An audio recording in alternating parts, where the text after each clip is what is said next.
Hello everyone, welcome to today's tutorial on the poem War Photographer by Carol Ann Duffy, which not only explores the gory results of war, but also talks about the internal conflict going on in the heart and mind of a war photographer. Please pause this video if you wish to make your own annotations from the following slides. Carol Ann Duffy, on May 1, 2009, became the UK's 20th Poet Laureate. She is the most admired and recognised poet in Britain. Through her poems, she appeals to those who usually don't like to read poetry, and they appear in the national curriculum. In War Photographer by Carol Ann Duffy, the photographer finds himself alone in his darkroom. He notices as photographs develop before his eyes. He thinks of the differences between the places he has just visited and the place he calls home. He remembers the people in the photos and what they were doing when he was taking their images. He recollects how he looked to one man's wife for permission to take a photograph of him suffering. The photographer realizes that people are not influenced by his work for more than a short time. He knows that all of his work will be reduced to just a few pictures in a glossy magazine. Talking to himself, he says that nobody cares about either him or the people he shows in his photos. War photographers are those real people who endanger their lives to take photographs of war and help people visualize the horrors of war anywhere in the world. The photos we see in Sunday supplements, embellishing headlines or posters, are taken by these courageous people. Carol Ann Duffy's War Photographer depicts the poet's opinions toward society and the agonies of war, in addition to the lack of interest of mankind toward it. Moreover, Duffy wrote the War Photographer inspired by his friendship with Don McCullin and Philip Jones Griffiths. Both of them were well-respected stills photographers, with a specialization in war photography. Duffy is immensely fascinated by what makes someone do such a job, and how they feel about being in situations where a choice often has to be made between either helping or recording horrific events. However, the poem also shows the poet's views towards society and the agonies of war, along with the lack of interest of mankind toward it. In all, it gives the best picture of those photographers who endanger their lives to capture the disastrous scenes of war. Stanza 1. Though the title is War Photographer, in reality, it brings to light the difference between rural England and places where wars are fought, Northern Ireland, Lebanon and Cambodia, between the indifference or comfort of the newspaper editor and its readers and the suffering of the people in the photographs. There is no name given to the photographer. He is anonymous and could be any of those who do the recording of war scenes. He is neither an observer nor a recorder of others' lives. He is just an outsider, alone with spools of suffering, who keeps moving between two worlds but doesn't feel comfortable in anything. Through the words like ordered rows of film spools, the poet may mean to suggest the way the photographer tries to bring into order what he has recorded and interpret or make sense of it.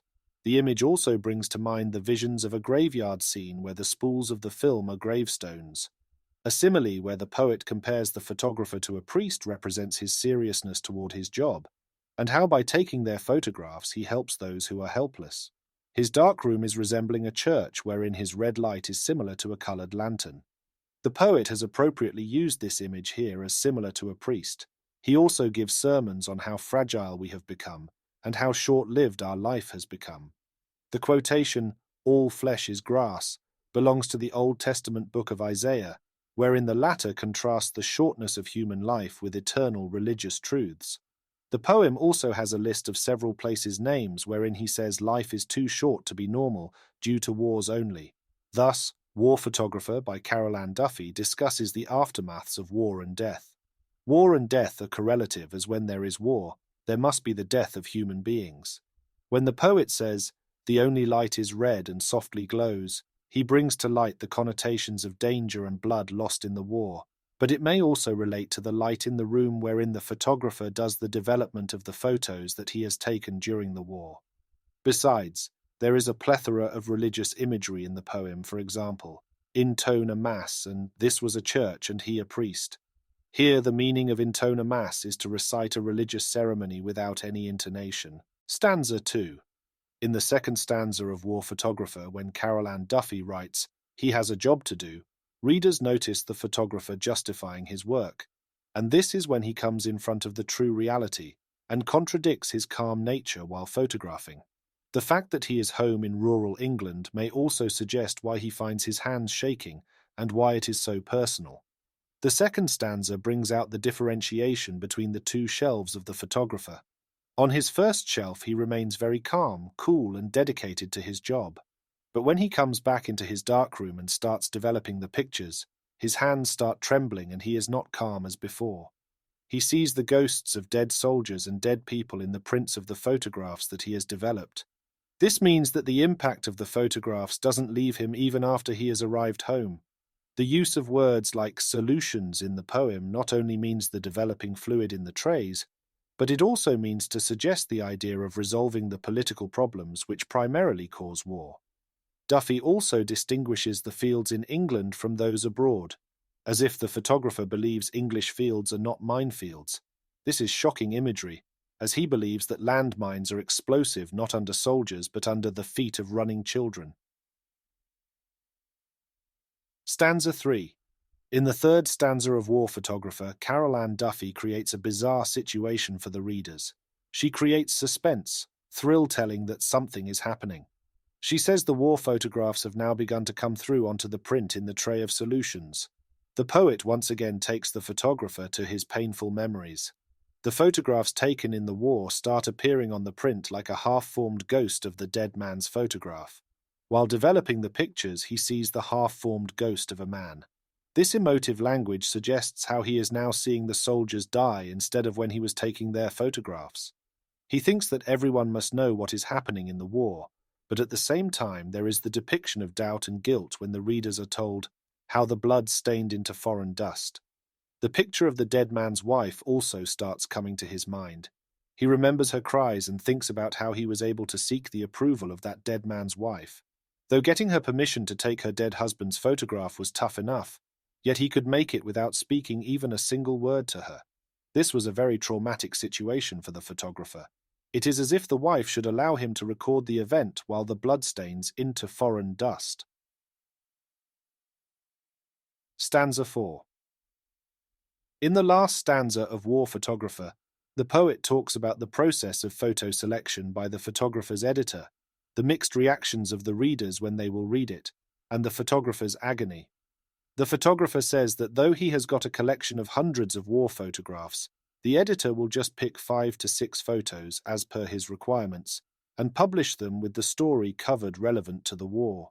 Through the use of a phrase like 100 agonies, the poet brings to light the contents of the photos, and it depicts how devastating and important war is even in the harmless form of a photo.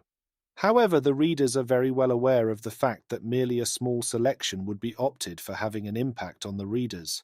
The readers' eyeballs prick, but it isn't permanent, as the readers would soon shift their focus from here to something else. Moreover, the poet says that the photographer knows that it is going to be very late for the readers to see the photos taken by him, but they may surely look at the photographs on Sunday morning, either while having a bath or a beer at lunchtime.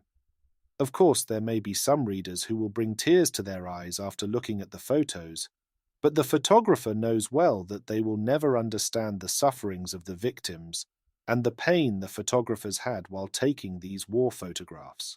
The readers are just confined to their small world, full of their worries and needs.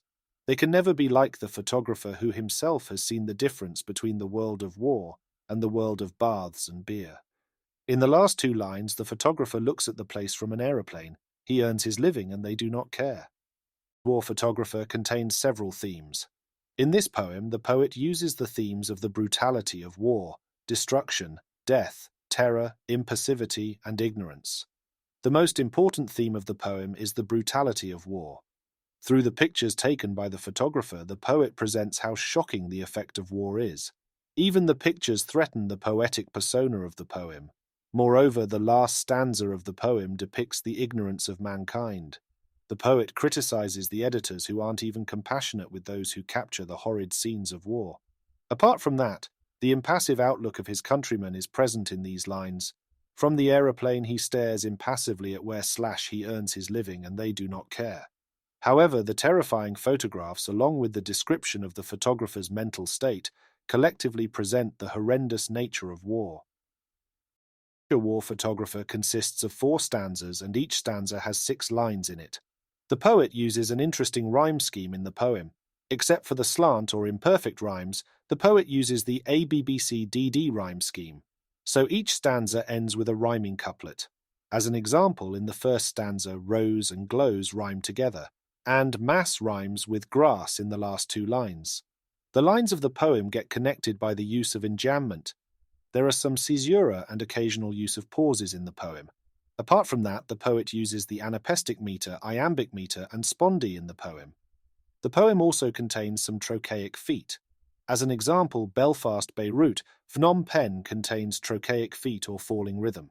This section sounds like military footsteps, significantly depicting the ambience of war. I hope this video has provided you with a better understanding of the poem, its key themes and ideas, as well as some of the language and structural features. If you have found this video to be useful, please like and comment and perhaps share with your friends. Please also subscribe for similar content. See you in the next one.